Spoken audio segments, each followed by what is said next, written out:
You ever watch a man with a badge convince himself he's untouchable, right there in broad daylight, in front of everyone with a phone in their hand? I have, and trust me, it's something you don't forget. That day in the City Hall parking lot, the late afternoon sun stretched shadows long and thin across the faded asphalt, and the heat in the air wasn't just from the weather, it was from something boiling just under the surface, something uglier than anyone wanted to admit. And it started, believe it or not, with nothing but an out-of-state license plate. Officer Brent Rollins, stiff as a post in his khaki uniform, badge gleaming like a dare, blocked my car without so much as a hello, tossed my registration in the air, and barked, "Don't move unless you want a bullet."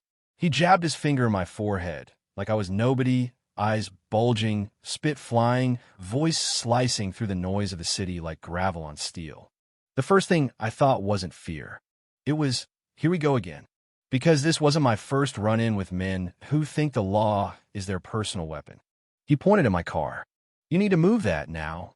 I didn't even look up at first. I was checking the meter, just making sure I'd paid for enough time. When I finally turned around, I held up the receipt, still warm from the machine. I'm within the limits. Zone C, 2 hours left.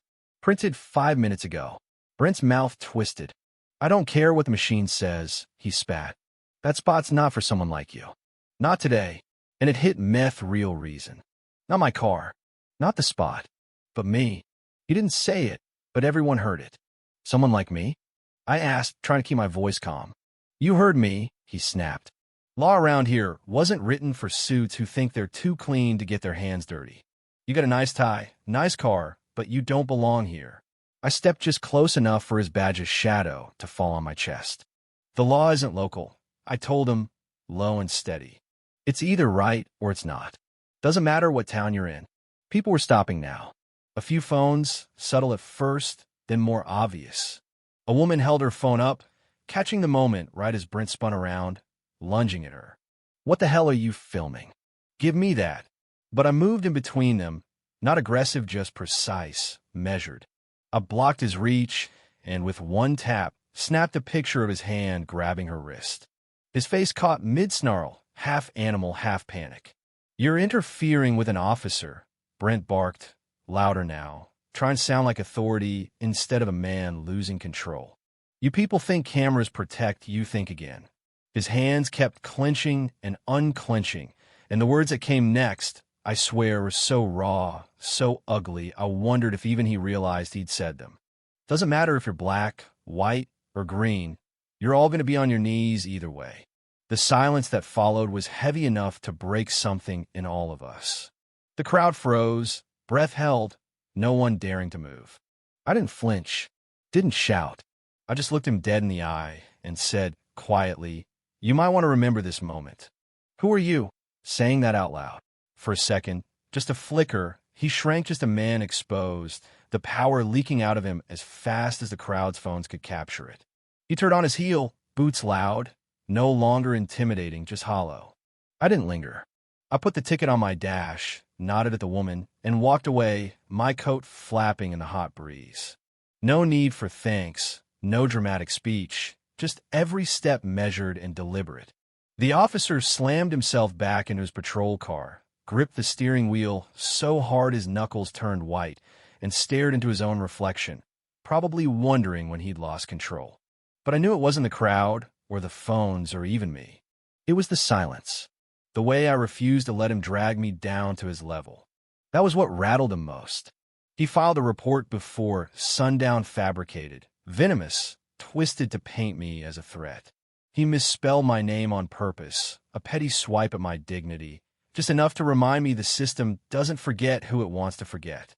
But what Brent didn't know was I had my own files, my own memories, my own receipts, real ones. When the accusation came, I didn't panic. I went to my office, pulled a thick folder from the back of the drawer, the one labeled Rollins 2017 closed. Inside, his signature, his confession, his plea for leniency. I scanned it, attached the audio from a dusty old recorder, and sent it to his department's ethics office. No drama, no social media, just a simple subject line, pattern of behavior request verification. I didn't copy watchdog groups or the press. I let the system have first crack at its own mess.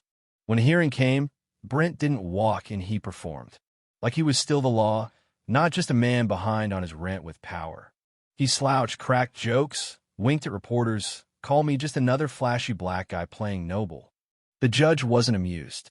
When it was my turn, I didn't grandstand. I asked one question. Do you remember who pardoned you 6 years ago? He went pale. I handed the judge the folder.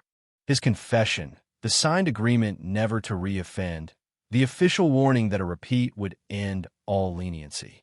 The judge read it aloud, slowly, every word landing like a stone. The gallery gasped. Brent lunged for the file, yanked it from the judge's hands, a move so desperate, so naked, the whole room recoiled. I thought this was about a parking violation. He laughed, but nobody laughed with him. The judge declared this wasn't a case of bad blood. It was a pattern, a system failing to hold itself accountable, exposed by the very man who once offered a second chance. You failed yours, Mr. Rollins, I said, and that was it. My voice didn't need a rise. I didn't need a lawyer. I spoke for myself because, in the end, that's all I'd ever had. Brent was stripped of his title, scrubbed from records, every commendation reviewed, his name erased from every wall and database that once upheld him. His allies evaporated.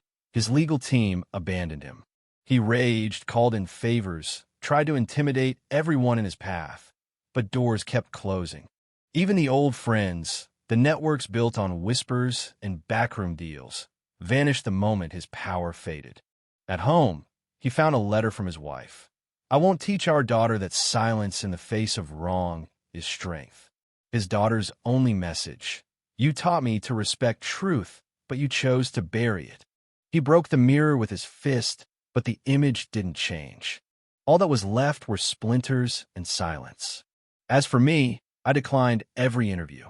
I wrote one short line for a legal podcast. Truth doesn't need a spotlight. It needs a spine. When I gave a lecture to a hall of law students, I didn't speak about revenge. I spoke about restraint, about the weight of silence when used right. I told them, the law is not a fence. It's a mirror, and what it reflects depends on who's brave enough to look. The chair I sat in at the hearing, nobody dares move it now. The plaque just says, reserved for the one who didn't need to win only to be right. Justice didn't shout that day. It stood still. Sometimes that's all it takes. Now, I want to know, what would you have done if you were in my shoes or in Brent's? Is justice about who shouts the loudest or who stand the longest? Let's hear your thoughts. Share your view below, because this isn't just my story. It's a mirror for all of us.